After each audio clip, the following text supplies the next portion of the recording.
Hello and welcome to the VICTVS podcast. My name is Katherine Barnett and I will be your host today.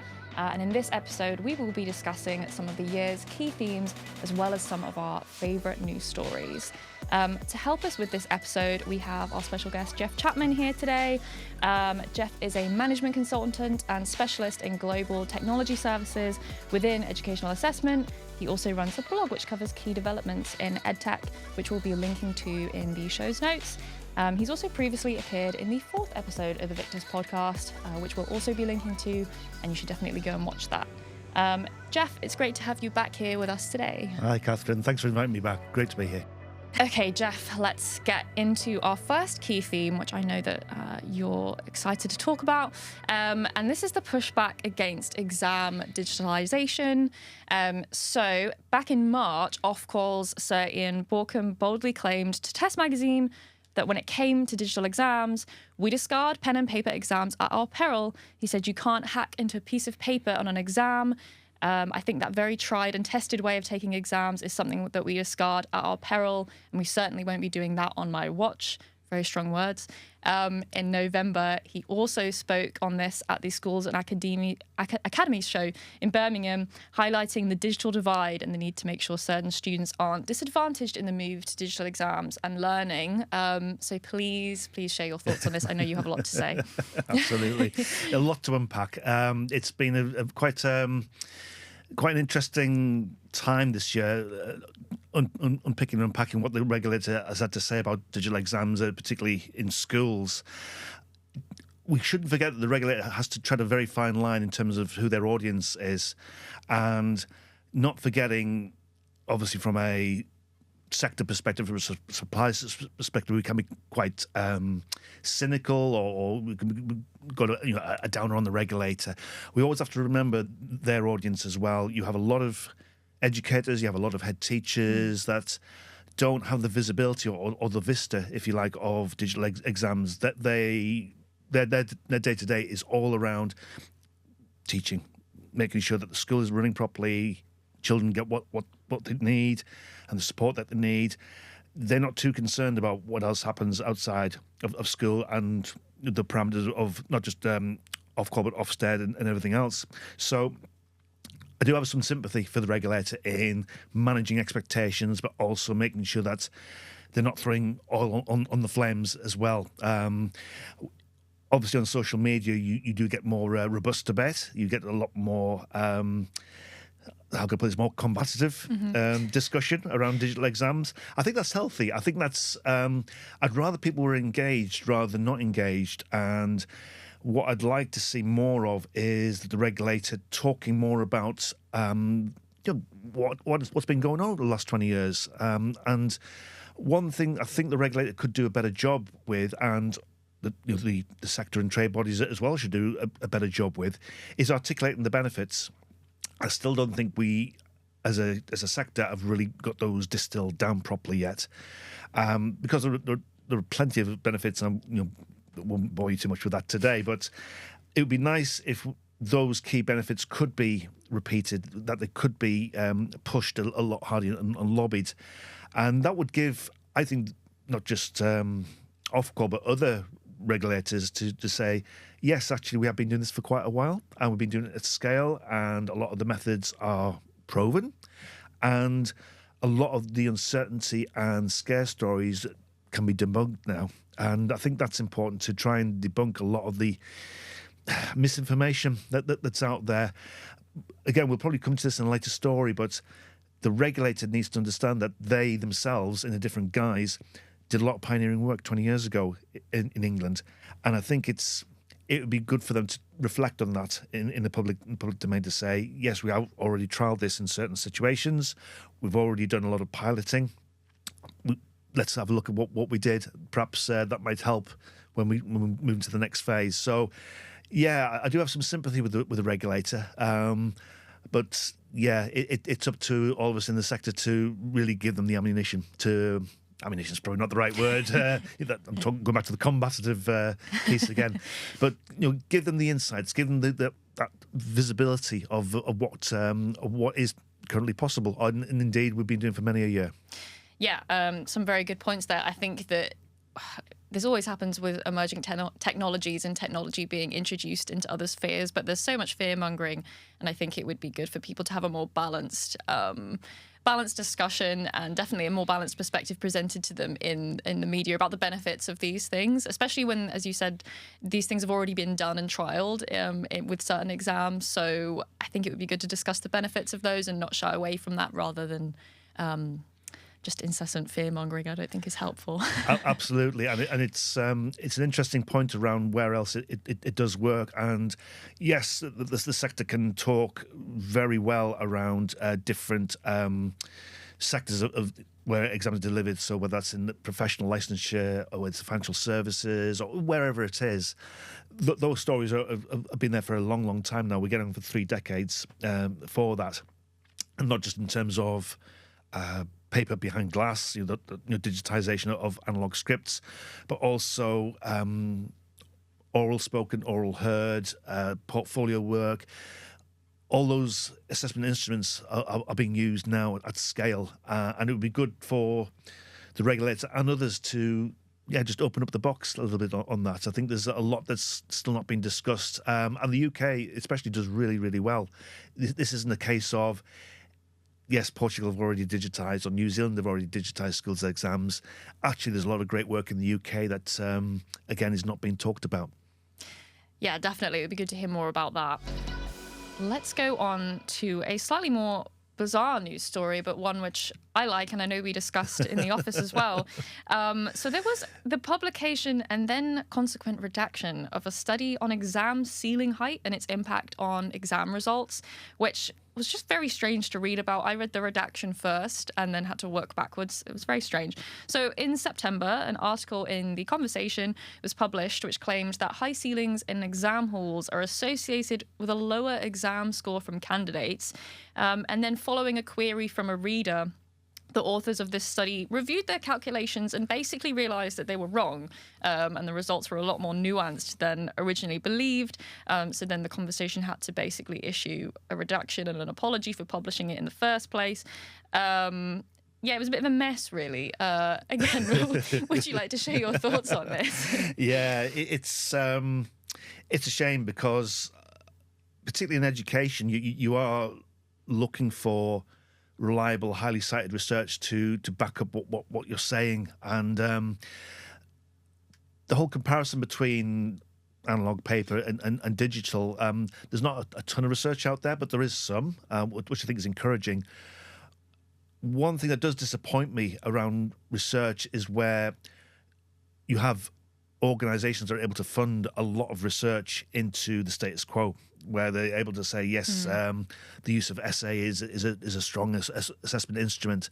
And that is compared to other areas, say in the vocational space, where those organisations that support the vocational sector either don't have it in their mission to fund research, or they're not able to afford that research, because good quality research is not just labour intensive, but does cost money to do right.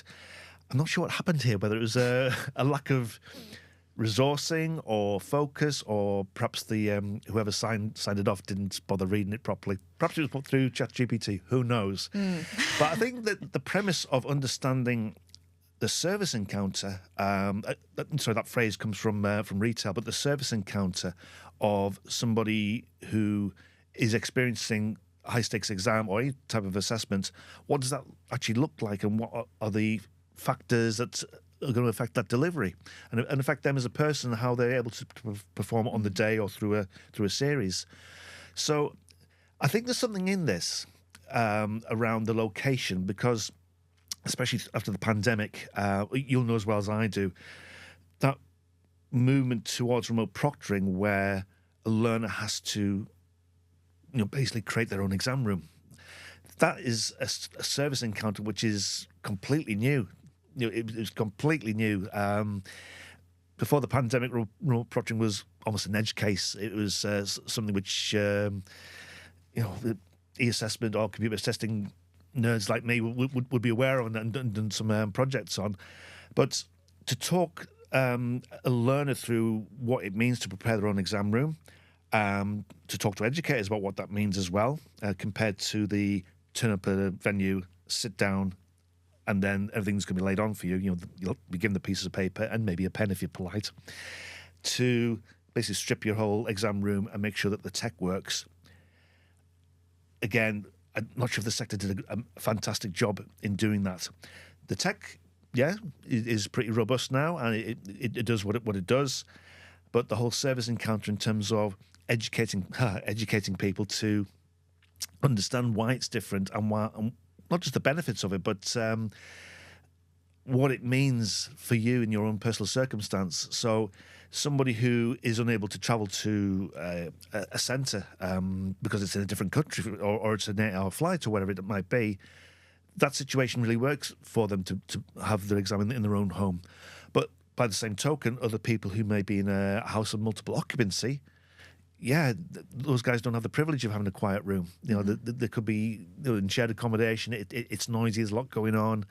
You're not being able to do that. So, having research like this, which talks about the impact of the venue, not just an exam centre, but their own room, there's something in this. But better luck next time. The interesting there would have been an interesting thread basically behind the research if it hadn't been lost in the confusion surrounding the research itself, which is a shame, because thinking about it, would I be more anxious in a room with very high ceilings? Maybe. It's quite an imposing atmosphere. I guess hopefully we'll find out at some point whether that does impact if they do the research again and get better results. I don't know, but I think it would be more interesting to look at the impact the environment does have on people taking exams. So hopefully we have more accurate insight on this. There's a lot of data out there. There's a lot of data that companies, the sector captures in terms of the right temperature, the spacing between desks, humidity, the light as well coming in. That there is a lot of data that's captured by the supply chain for this. Some exam owners do request this, some aren't as bothered. So it's not as though we're going into the unknown here, that a lot of this data is out there. Wouldn't it be great if the academic side and the supply side could actually meet and share ideas and share data? Now, wouldn't that be a thing? That would be a wonderful thing. Okay, so our next story today is around the rise in SEN accommodation requests as reported by new government data. So in July, the government published new data on special education needs and disabilities in England. It showed that there are now almost 1.7 million students with SEN in England schools. Since 2015, the number of young people with EHC plans or a SEN statement has increased by 139%, so that's by 335,780. And among pupils aged 5 to 15, there's been an increase of 192,389, which is 95%, so that's absolutely massive. Yes, again, would love to hear your thoughts on this, Geoff. Yeah, it's a real latent issue. Again, societal understanding of a lot of neuroscience has changed and evolved, even very, very recently. So not just within schools, but in other areas where SEN diagnoses and plans are put in place. It's great that we've got that awareness now. And I don't think that's going to decrease. We're only going to get more understanding of what that means. In terms of our sector, I think it's great that we are in a position, especially on the digital side of things, we're able to offer a lot more accommodations than perhaps the paper analogue variety can offer. I think that's a wonderful thing in many different guises, and not just in terms of what some learner or candidates can declare up front to let people know I'll need this certain accommodation, but also an on-the-day request as well. And again, I think digital has a distinct advantage there in terms of that on-the-fly decision-making. Definitely.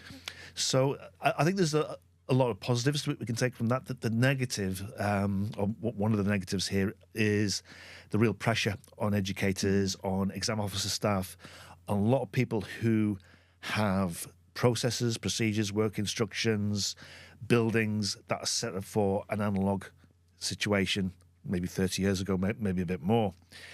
We are starting to get stories. That there was one from a college in the summer where they had to basically close down any sort of teaching in order to deliver exams because of the extra SEN requirements. That really worries me. that is not going to go away and it's not going to shrink. Now, if you're starting to displace regular learning and teaching because of exam delivery, we've got an issue. Now, if a certain group of parents uncover that and say, well, why is our learning stopping? Why are our kids' learning stopping because of the exam delivery? I think some people will start to question that. Now, this isn't just a state versus fee-paying piece at all. It's not about we pay this, we want learning. It's more around this is the regular schedule. Why aren't you providing something for exams and for the SEN learners? So I think the supply sector, could do a better job in articulating what we can offer in terms of not just SEN provision, but extra capacity as well. So there will be places that are geographically challenging, schools in rural places, for example, and they will struggle to find capacity, basically. Now, wouldn't it be great if the sector could say, we already do this, we can already provide, dare I say, perhaps to a higher standard of invigilation, of proctoring, because it's what we do every day. This is what we do this is our job. So I think my call to the sector would be, talk about what you can offer in terms of capacity. And if we can get that message across to schools, I think that'll be really helpful to not solve the issue, but I think it's going to buy us some time. And I think it's really important that we buy some time, given the digitisation path that a lot of the general qualifications awarding bodies have talked about, but also the others in delivering exams, buys them some time so that they can adjust those processes, that they can start to talk in a more positive way about how they can accommodate SEN learners, which I don't think we're doing at the moment. There does seem to be an undercurrent in some of these stories around, it's causing a lot of pain, and it shouldn't be. It shouldn't be a pain to be educated or to take an exam. Of course, exams aren't the thing that everybody loves to do, but wouldn't it be great if we could just make it a bit more comfortable and enable people to perform the best they can, rather than worried about being in a suboptimal space? And also, if you've got siblings in the lower years and you're getting it the neck over the evening meal around, I had PE cancelled because you lot were in the sports hall doing exams. So there's a lot of upside to using what the suppliers can offer right now, and I think we can do a better job in doing that, but also letting the regulator and also anybody in government know that these solutions are there. We're waiting.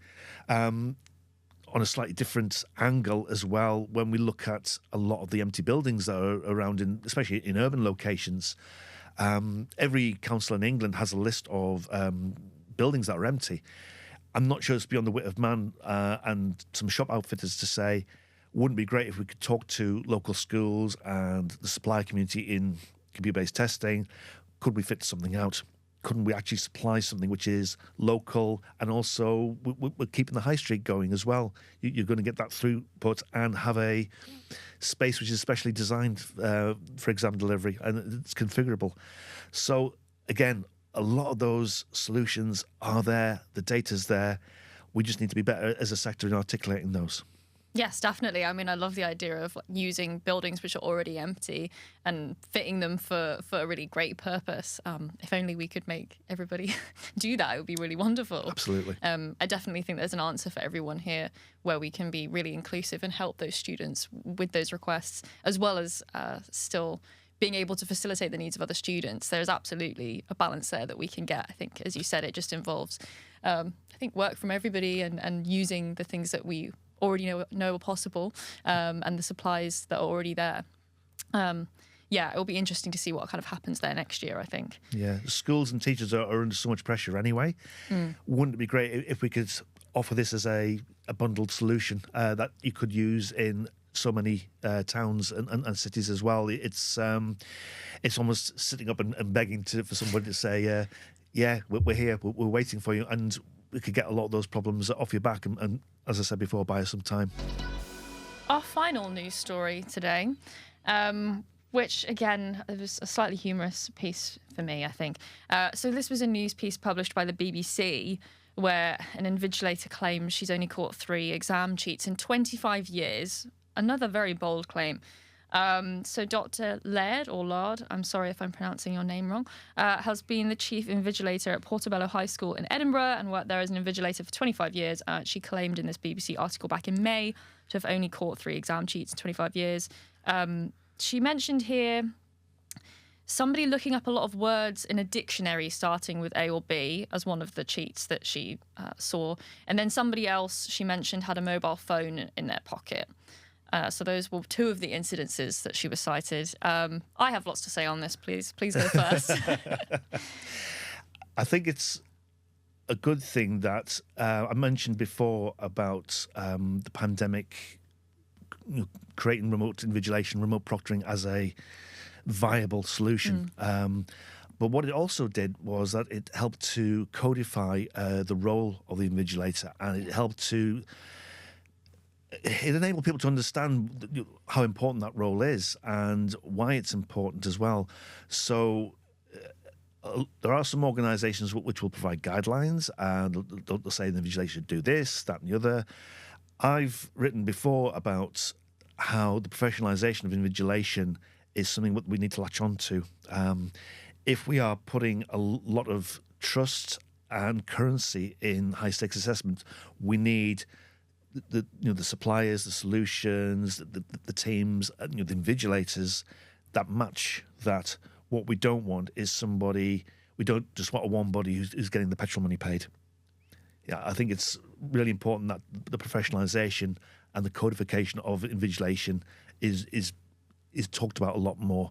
A lot of companies such as VICTVS can talk about invigilation as a career path for some people, and I think that's a really good thing to have, because there are a number of different things that an invigilator can do, and the importance of that role in helping people perform to the best of their ability as well. This isn't just about scolding somebody because they've dropped a piece of paper or whatever it is, or smeared something on their laptop screen. Again, having those professional people who've been trained properly, that understand evolving social norms, they understand different cultures, how to interact with people of different ages and different outlooks on life. I think that's a really great thing that we need to be talking more about, because any assessment that's worth anything has to be supervised. So we might think that as an invigilator, but it could be a PhD supervisor, or it could be somebody running a practical in the field examination. If it's worth something, it's got to be supervised. So when somebody says that they've only caught 3 in 25 years, that's a red flag to me. Wouldn't it be great if this particular person talked about how invigilation's changed over the last 25 years or evolved? Ostensibly, we're not still talking about somebody who walks up and down with creaky shoes on a dusty floor, handing out extra pieces of paper. This is somebody who understands customer service, who understands how to anticipate problems. Now, this person may be really great at anticipating problems, but we don't know that. So the whole codification piece, and with remote invigilation as well, means that we've got the data to back up our decision making. I think it's really interesting that, again, post-pandemic, people start to talk about, well, if we can train somebody in those facets, does it really matter where they are? I think that's an important discussion to have as well. If somebody is running a session in Sheffield, doesn't matter if the remote vigilator is in Dundee, as an example. So it's not about replacing one for another, and I don't think this person should be fearful about losing their job. But wouldn't it be great to have exemplars or good practice, or even have somebody operating out in Dundee who can support what you're doing in Edinburgh, and vice versa, and having that. I think what we're trying to say here is this the norm? It probably isn't, but wouldn't it be great to talk about what's normal? Wouldn't it be great to talk about good practice? And again, I think this is what the red flag to me is, that we're not sure if this is good practice or not. Yes, so something that I think was missing from that BBC News piece, as you have mentioned, I think as well, is talking about invigilators and referring to it as a proper profession rather than this outdated view of it just being, I don't know, it used to be, I remember my mum invigilated very randomly on some occasions, and that was not her job, it was just something that she did. And that's how I maybe used to view it. And now working at VICTVS, obviously we have amazing professional invigilators. I've also invigilated myself and had that first-hand experience.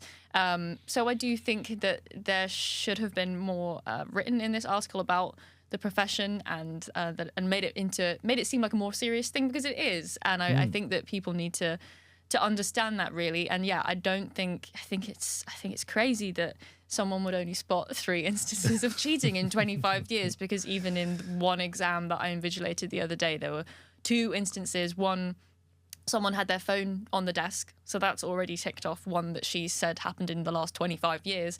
And somebody also had too many notes, so that's 2 instances, and that was 1 exam. So it seems completely ludicrous to me that this would be accurate, this news piece. So yes, there's definitely more to be said there. I know our invigilators go through so much training and they work so hard and have we all have a checklist of things that we need to keep an eye on during exams and be vigilant of. So this person could be an amazing invigilator, we don't know, but yeah, I think that maybe this article did a slight disservice to people who do it professionally, maybe. Where it gets really interesting for me is it's the old adage around digital is always held to a higher standard than analog, than the status quo. And digital uncovers a lot of poor practice. You're able to audit every single part of what happens within an exam, right from blueprinting and creating it, right way through to the analysis of how the exam has performed and how candidates performed and everything else.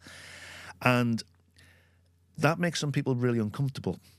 And when you read a story about the old traditional analog experience and only catching 3 in 25 years, and then you've related your experience around seeing malpractice or being able to anticipate malpractice in such a small window, I think that's one of the wonders of digital and digital delivery, being able to not just replicate what goes on in the analog space, but really put a nice tight focus on that service encounter to really understand what's going on.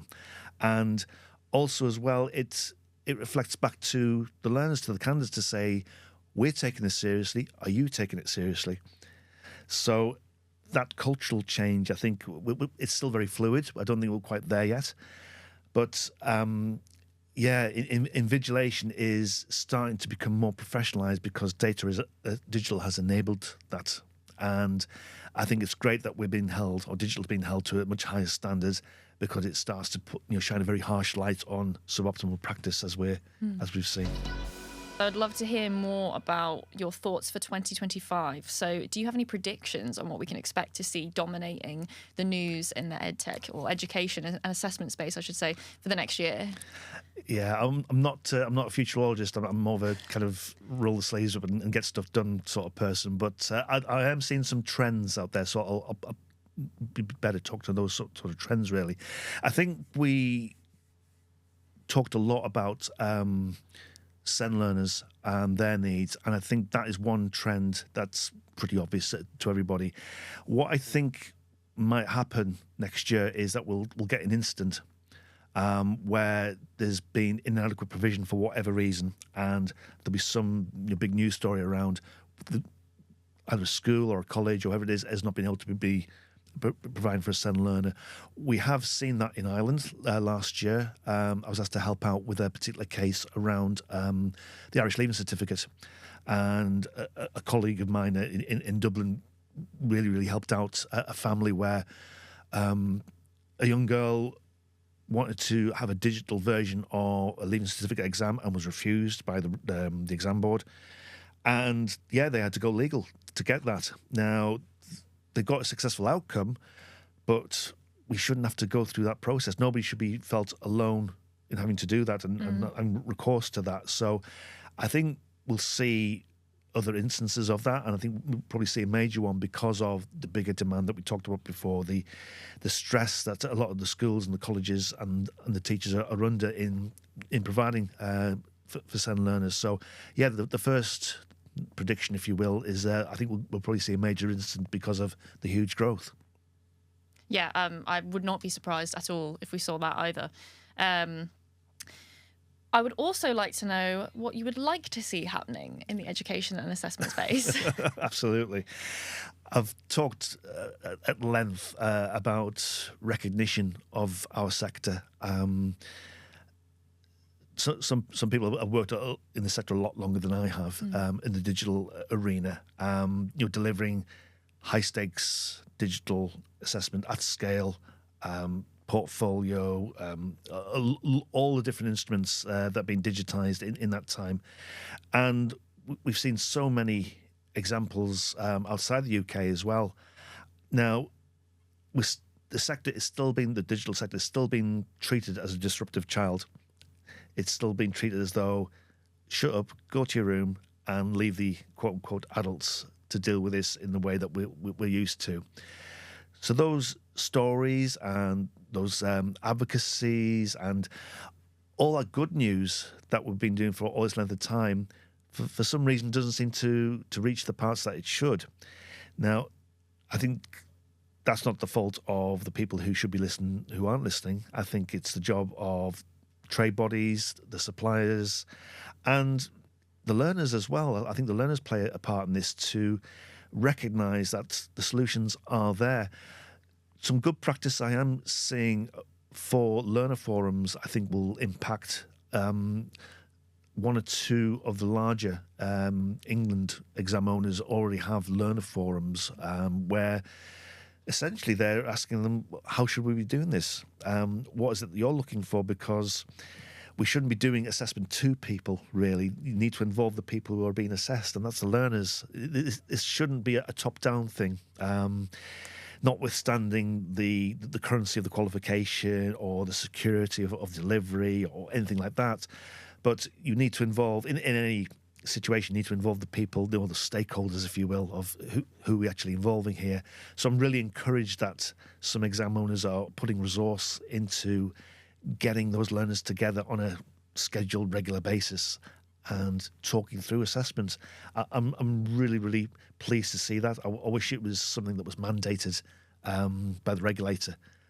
Okay, finally, Geoff, do you have any closing thoughts for us today?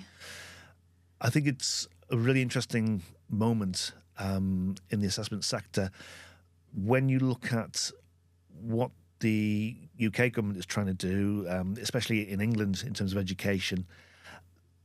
I really like what they've tried to do with Professor Becky Francis and her review of assessment and curriculum. That will report next year. I know that a number of trade bodies and a number of suppliers have submitted evidence to that review, and I think that's terrific. What I'd like to see is the review to talk about a roadmap for digitalisation. We've had that from some of the exam owners and some of the suppliers, but I think the review would be good to put a lot more colour around that roadmap and what it looks like in all the different facets and varieties of assessment.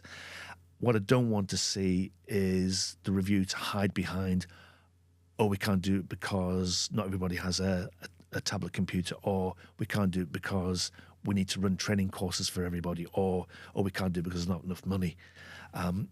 It starts to get a little bit embarrassing when you see how other countries have digitised school assessment and how other sectors do it as well. So I think if the review can talk about how it's already been done and what levers could be pulled in terms of government policy to make that happen, I think that'd be really, really beneficial. I think that the call out for evidence has worked well from what I hear from the industry. They've run some really great workshops in different schools over the last couple of months. And again, I think it's great that people have had the opportunity to talk about what's on their mind in terms of assessments. I know I certainly did. But to really get that whole picture around how digital is helping learners throughout the world and in different sectors as well. We're not scrabbling around for answers here. The answers are already here, and I think that's we need to take advantage of that. Thank you so much, Geoff, for joining us today. It's been really great to have you here and talk with you. So yeah, thank you so much. Well, thank you, Katherine. Great to be back. If you'd like to read some of Geoff's work, you can visit his website, geoffchapman.com, where he posts regular blogs about the industry, and you can also see him in the 4th episode of the VICTVS podcast. He's also on Blue Sky and LinkedIn, and we'll link to these in the show notes, as well as all of the news stories discussed in today's episode. Thank you to our listeners once again for tuning in today. We hope you've enjoyed this year in review episode of the VICTVS podcast. If you've got any thoughts that you wish to share on anything we discussed today, please drop them in the comments on our socials. And make sure to check out all of our other podcast episodes as well. For more information about VICTVS and what we do in the academic and exam industries, you can visit www.victvs.co.uk. And finally, from all of us at VICTVS, we wish you a Merry Christmas and a Happy New Year.